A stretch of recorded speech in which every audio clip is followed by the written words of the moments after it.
Shalom Bapak Ibu yang terkasih dalam Tuhan. Renungan kita kali ini berbicara tentang dosa karena lidah.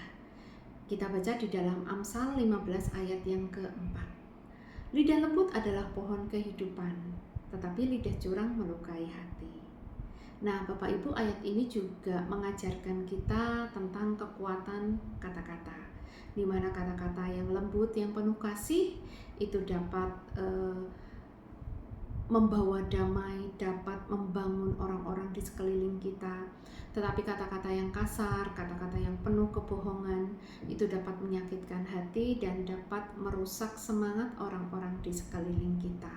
Sama seperti kapal-kapal besar ya yang digerakkan oleh angin keras ya. Namun dapat dikendalikan oleh kemudi yang sangat kecil sesuai dengan keinginan juru mudinya. Begitu juga dengan lidah kita Bapak Ibu. Lidah adalah suatu anggota tubuh kita yang kecil, tetapi itu dapat memegahkan perkara-perkara yang besar. Ya, artinya di sini bahwa saat kita tidak bisa mengendalikan lidah kita, itu dapat menjadi suatu masalah yang besar. Ya, dan itu bisa menyebabkan masalah perceraian, masalah pertikaian, pertengkaran, ya sakit hati, itu semua dimulai dari kata-kata, dari lidah kita. Namun problemnya adalah bahwa lidah ini sangat sulit dikendalikan ya Bapak Ibu. Kadang nggak sadar juga ya kita mengatakan hal-hal yang menyakitkan ya, karena memang di sini juga dikatakan di dalam Yakobus 3 ayat 8 bahwa tidak seorang pun dapat menjinakkan lidah. Ia adalah sesuatu yang buas, yang tak terkuasai dan penuh racun yang mematikan.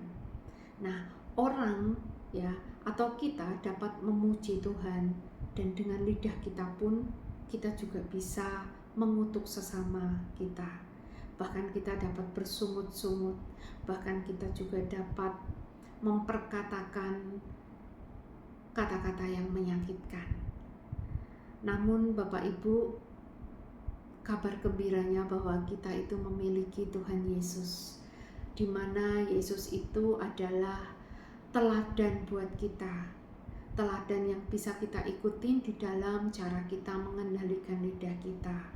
Seperti di dalam 1 Petrus 2 ayat 23, saat Tuhan Yesus dicaci maki, dia tidak pernah membalas dengan caci maki. Ya, ketika ia menderita, ia tidak mengancam, tetapi ia menyerahkan dia yang menghakimi dengan adil. Artinya Tuhan tidak pernah membalas dengan kata-kata kasar saat dia dicaci maki, tetapi dia dengan sabar. Artinya apa? Kita harus bisa mengendalikan emosi kita ya, dan kita mempercayakan, menyerahkan segala sesuatunya kepada Bapa kita, kepada Allah kita. Kenapa kita harus terus mengendalikan perkataan kita, mengendalikan lidah kita? Karena nanti di akhir kita itu akan mempertanggungjawabkannya Bapak Ibu ya. Kata-kata yang kita ucapkan itu harus dipertanggungjawabkan. Seperti di dalam Matius 12 ayat 36 sampai 37 juga dikatakan, setiap kata sia-sia yang diucapkan orang harus dipertanggungjawabkannya pada hari penghakiman. Karena menurut ucapanmu engkau akan dibenarkan, dan menurut ucapanmu pula engkau akan dihukum. Oleh sebab itu Bapak Ibu, saat kita memang tidak bisa mengendalikan lidah kita tetap harus berdoa dan meminta Tuhan untuk membantu dan memampukan kita untuk menjaga lidah kita.